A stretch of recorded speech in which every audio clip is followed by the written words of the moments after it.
Ne m'abandonne jamais, Seigneur, mon Dieu. Ne sois pas loin de moi. Viens vite à mon aide, Seigneur, force de mon salut. Au nom du Père et du Fils et du Saint-Esprit, Amen. le Seigneur soit avec vous. Et avec votre esprit. C'est vendredi aujourd'hui et puis nous tendons vers la fin de la semaine et dans nos célébrations eucharistiques, nous nous portons toujours les uns les autres et puis nous demandons que le Seigneur continue à nous remplir de sa parole, à faire de nous des évangélisateurs et des évangélisatrices à la manière de Paul. Pour vivre et accueillir la parole de Dieu afin de la partager après, nous avons besoin du concours de Dieu, de son Esprit Saint. Voilà pourquoi nous sentons le besoin de nous tourner vers la miséricorde du Père afin que son Esprit nous habite et nous prépare à être des missionnaires. Demandons donc pardon au Seigneur. Prends pitié de nous, Seigneur. Nous avons péché contre toi. Montre-nous, Seigneur, ta miséricorde. Et donne-nous ton salut. Que Dieu Tout-Puissant nous fasse miséricorde, qu'il nous pardonne nos péchés et nous conduise à la vie éternelle. Amen. Seigneur, prends pitié. Seigneur, prends pitié. Ô Christ, prends pitié. Ô Christ, prends pitié. Seigneur, prends pitié. Seigneur, prends pitié. Prions le Seigneur.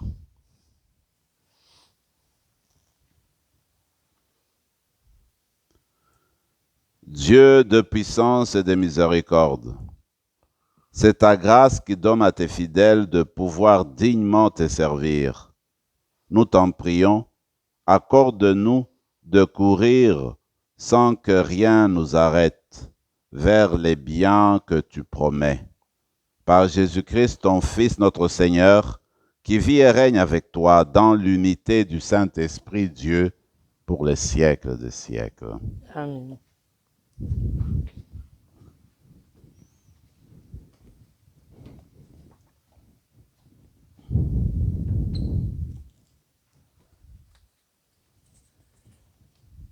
Lecture de la première lettre de Saint Paul apôtre aux Corinthiens. Frères, annoncer l'Évangile, ce n'est pas là pour moi un motif de fierté. C'est une nécessité qui s'impose à moi. Malheur à moi si je n'annonçais pas l'Évangile. Certes, si je le fais de moi-même, je mérite une récompense. Mais je ne le fais pas de moi-même. C'est une mission qui m'est confiée. Alors, quel est mon mérite? C'est d'annoncer l'Évangile sans rechercher aucun avantage matériel et sans faire valoir mes droits de prédicateur de l'Évangile.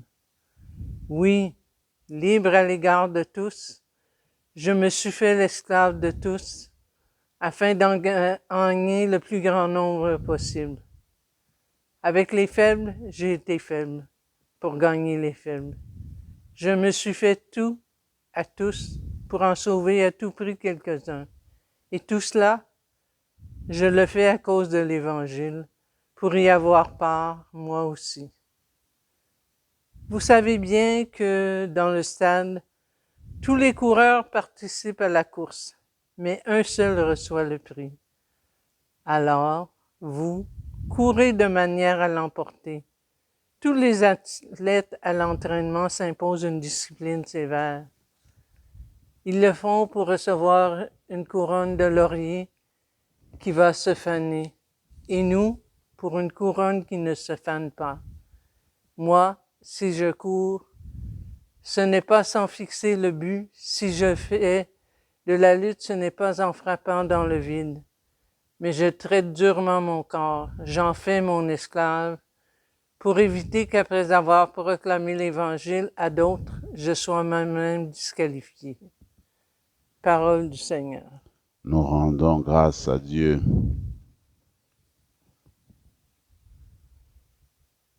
De quel amour aimer tes demeures, Seigneur Dieu de l'univers.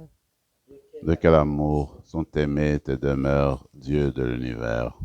Mon âme s'épuise à désirer les parvis du Seigneur. Mon cœur et ma chair sont un cri vers le Dieu vivant. De quel amour sont aimées tes demeures, Dieu de Seigneur. l'univers. L'oiseau lui-même s'est trouvé une maison et l'hirondelle un nid pour abriter sa couvée. Tes autels, Seigneur de l'univers, mon roi et mon Dieu. De quel amour sont aimées tes demeures, Dieu de l'univers. l'univers. Heureux les habitants de ta maison, ils pourront te chanter encore. Heureux les hommes dont tu es la force. Des chemins s'ouvrent dans leur cœur. De quel amour sont aimées tes demeures, Dieu de Seigneur l'univers. Dieu de l'univers. Le Seigneur Dieu est un soleil, il est un bouclier. Le Seigneur donne la grâce, il donne la gloire. Jamais il ne refuse le bonheur à ceux qui vont sans reproche. De quel amour sont aimées tes demeures, Seigneur Dieu de l'univers.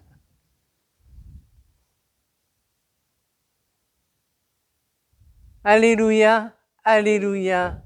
Ta parole, Seigneur, est vérité. Dans cette vérité, sanctifie-nous. Alléluia.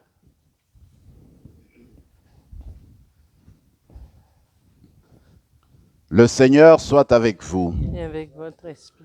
Évangile de Jésus-Christ selon saint Luc. Gloire à toi, Seigneur.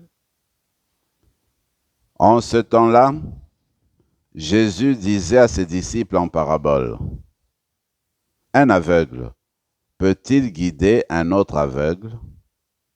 Ne vont-ils pas tomber tous les deux dans un trou? Le disciple n'est pas au-dessus du maître, mais une fois bien formé, chacun sera comme son maître. Quand tu as regardé la paille dans l'œil de ton frère, alors que la poutre qui est dans ton œil à toi, tu ne la remarques pas. Comment peux-tu dire à ton frère, « Frère, laisse-moi enlever la paille qui est dans ton œil », alors que toi-même ne vois pas la poutre qui est dans le tien? Hypocrite, enlève d'abord la poutre de ton œil, alors tu verras clair pour enlever la paille qui est dans l'œil de ton frère. Acclamons la parole du Seigneur. Louange à toi, Seigneur Jésus.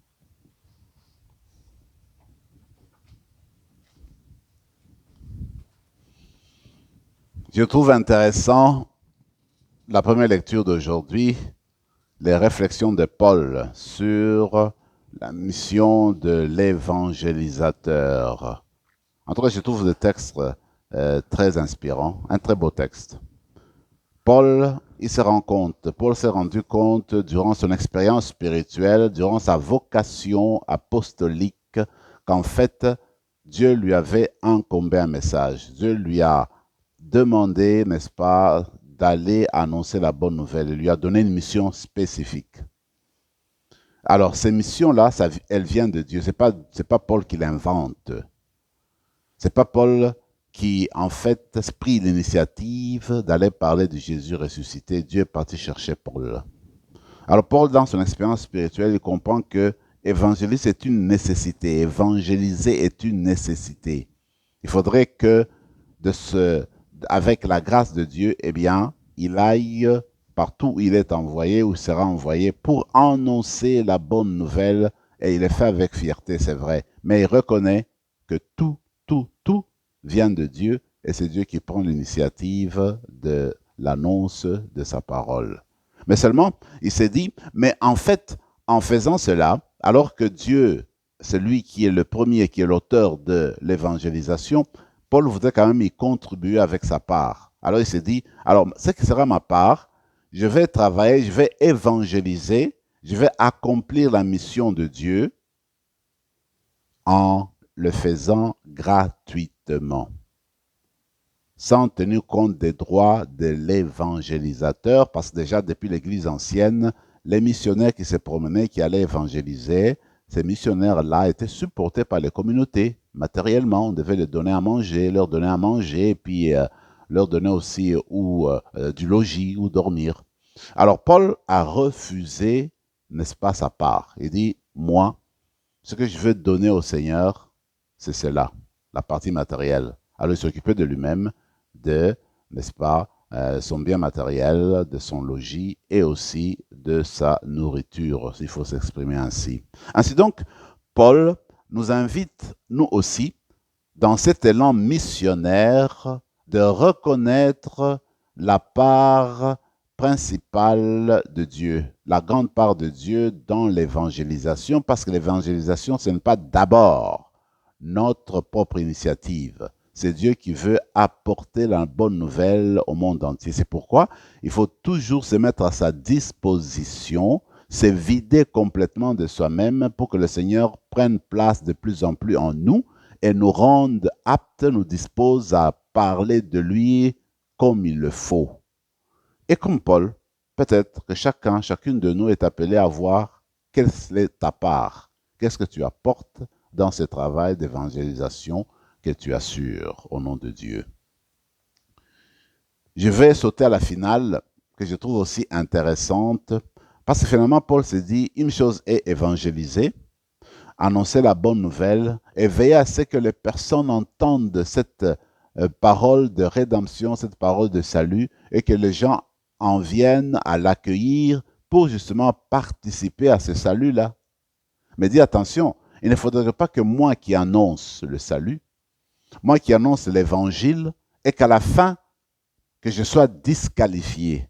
Dans le sens que j'annonce l'évangile, je parle de Jésus-Christ, j'invite à la conversion, moi-même, je ne prends pas part à la danse. Moi-même, je ne mets pas en application ce que je prêche. Je ne mets pas en application ce que je recommande. Parce que l'évangile que je prêche, c'est aussi mon évangile à moi. L'évangile que je recommande qu'on accueille, c'est aussi le même évangile que je dois accueillir et le laisser habiter à moi pour me changer, me transformer, faire de moi une nouvelle personne et puis un missionnaire de Jésus-Christ.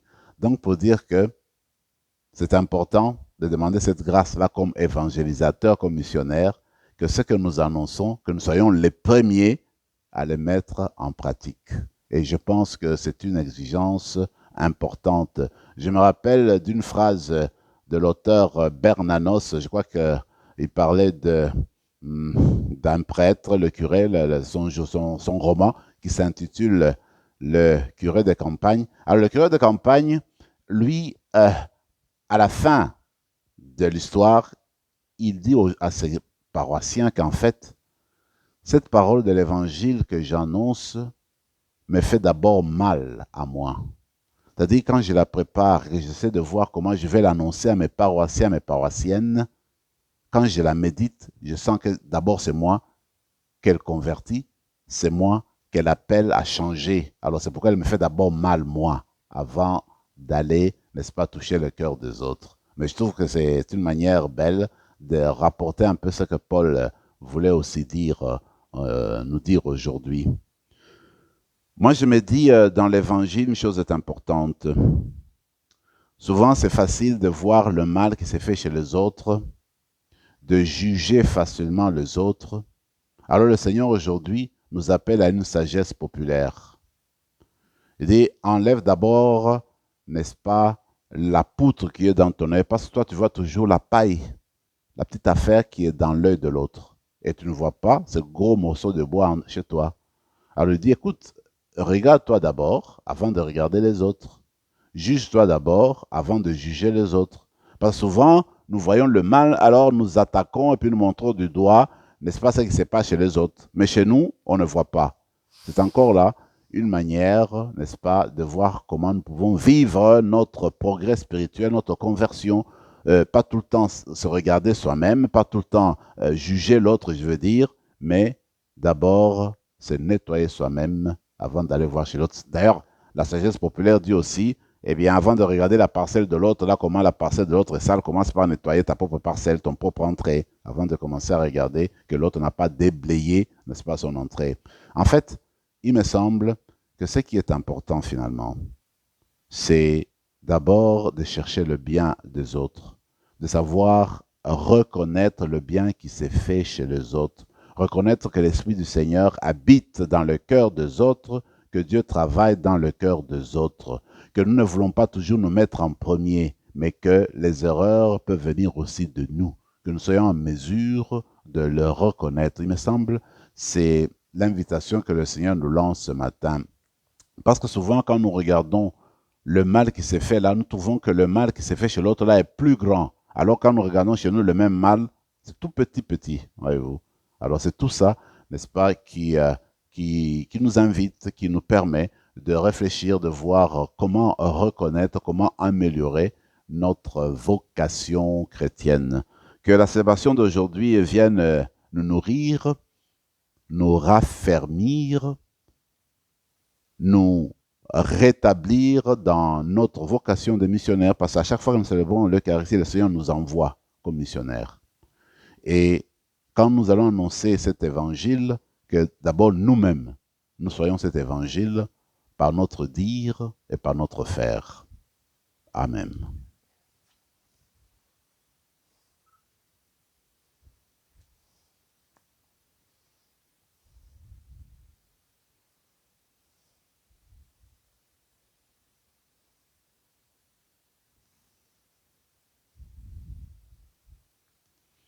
Tu es béni, Seigneur, Dieu de l'univers, toi qui nous donnes ce pain, fruit de la terre et du travail des hommes et des femmes.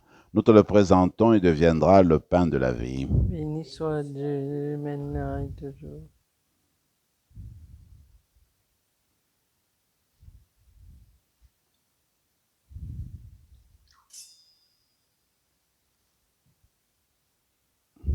Comme c'est au sommet le vin pour le sacrement de l'Alliance, puissions-nous être unis à la divinité de celui qui a pris notre humanité. Tu es béni, Seigneur, Dieu de l'univers, toi qui nous donnes ce vin, fruit de la vigne et du travail des hommes et des femmes. Nous te le présentons et deviendra le vin du royaume éternel. Béni soit Dieu maintenant et toujours. Humbles et pauvres, nous te supplions, Seigneur, accueille-nous, que notre sacrifice en ce jour trouve grâce devant toi. Lave-nous de nos fautes, Seigneur, purifie-nous de nos péchés. Prions ensemble, mes frères et mes sœurs, au moment d'offrir le sacrifice de toute l'Église. Pour la gloire de Dieu et le salut du monde.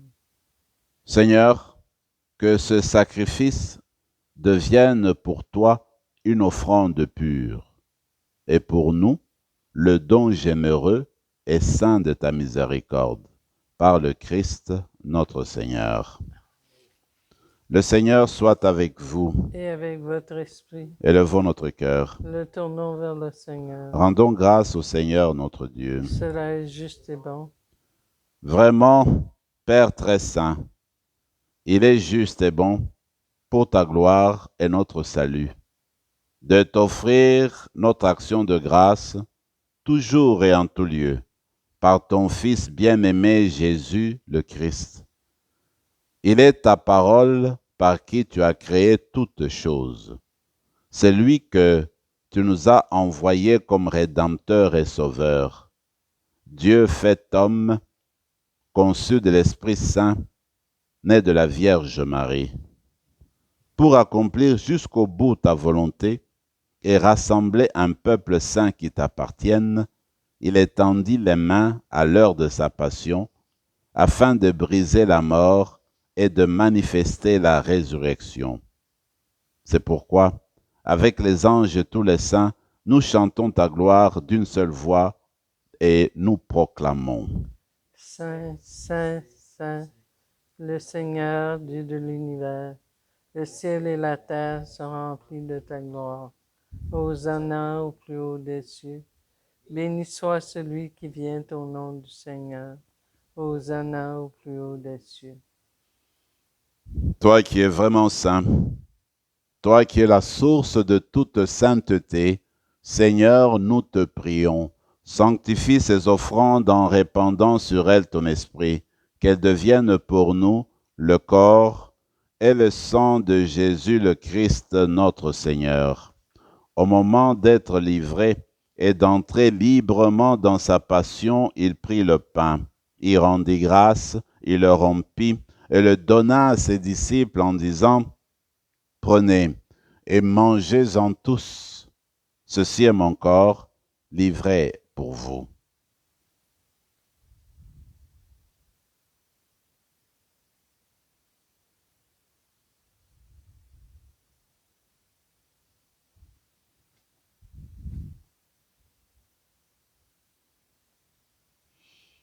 De même, après le repas, il prit la coupe. De nouveau, il rendit grâce et la donna à ses disciples en disant, « Prenez et buvez-en tous, car ceci est la coupe de mon sang, le sang de l'alliance nouvelle et éternelle, qui sera versé pour vous et pour la multitude en rémission des péchés. Vous ferez cela en mémoire de moi. »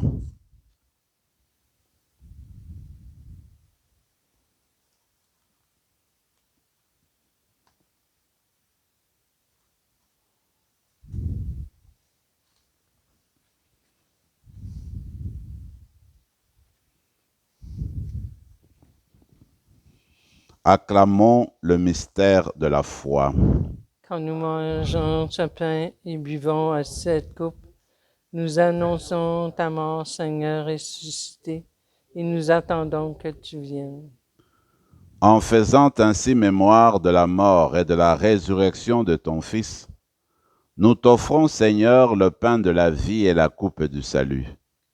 Et nous te rendons grâce, car tu nous as estimés dignes de nous tenir devant toi pour te servir. Humblement, nous te demandons qu'en ayant part au corps et au sang du Christ, nous soyons rassemblés par l'Esprit Saint en un seul corps.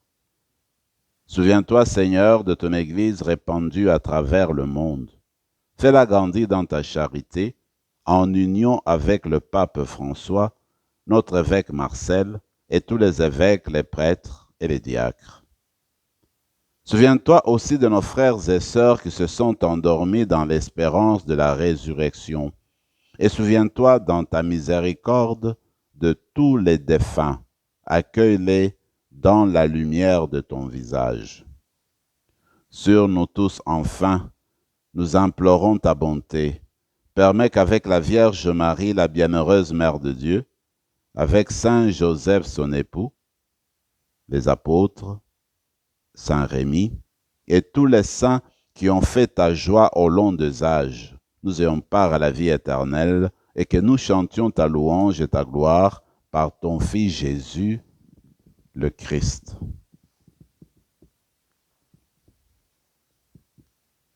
Par lui, avec lui et en lui, à toi, Dieu le Père Tout-Puissant, dans l'unité du Saint-Esprit, tout honneur et toute gloire pour les siècles des siècles. Unis dans le même esprit, nous pouvons dire avec confiance la prière que nous avons reçue du Sauveur. Notre Père qui es aux cieux, que ton nom soit sanctifié, que ton règne vienne, que ta volonté soit faite sur la terre comme au ciel. Donne-nous aujourd'hui notre pain de ce jour. Pardonne nos offenses comme nous pardonnons aussi à ceux qui nous ont offensés. Et ne nous laisse pas entrer en tentation, mais délivre-nous du mal. Délivre-nous de tout mal, Seigneur, et donne la paix à notre temps. Soutenus par ta miséricorde, nous serons libérés de tout péché, à l'abri de toute épreuve. Nous qui attendons que se réalise cette bienheureuse espérance, l'avènement de Jésus-Christ, notre Sauveur. C'est à toi qu'appartiennent le règne, la puissance et la gloire pour les siècles des siècles. Seigneur Jésus-Christ, tu as dit à tes apôtres, je vous laisse la paix, je vous donne ma paix. Ne regarde pas nos péchés, mais la foi de ton Église. Pour que ta volonté s'accomplisse, donne-lui toujours cette paix et conduis-la vers l'unité parfaite, toi qui vis et règnes pour les siècles des siècles. Amen. Que la paix du Seigneur soit toujours avec vous. Et avec votre esprit. Agneau de Dieu, Qui enlève le péché du monde.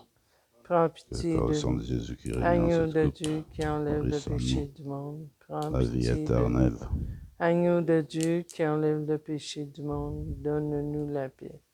Seigneur Jésus-Christ, que cette communion à ton corps et à ton sang n'entraîne pour nous ni jugement ni condamnation, mais que par ta bonté, elle soutienne notre esprit et notre corps et nous donne la guérison.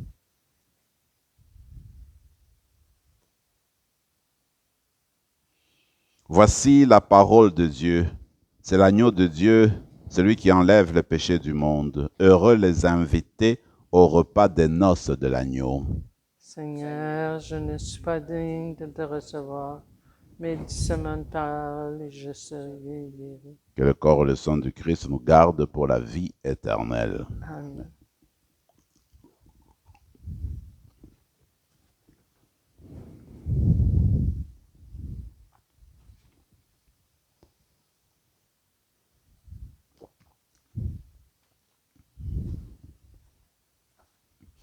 Le corps du Christ. Amen.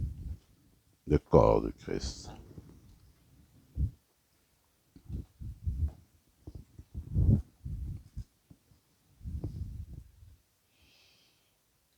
Après avoir reçu le Seigneur au fond de nous-mêmes, prenons quelques moments de silence et de prière.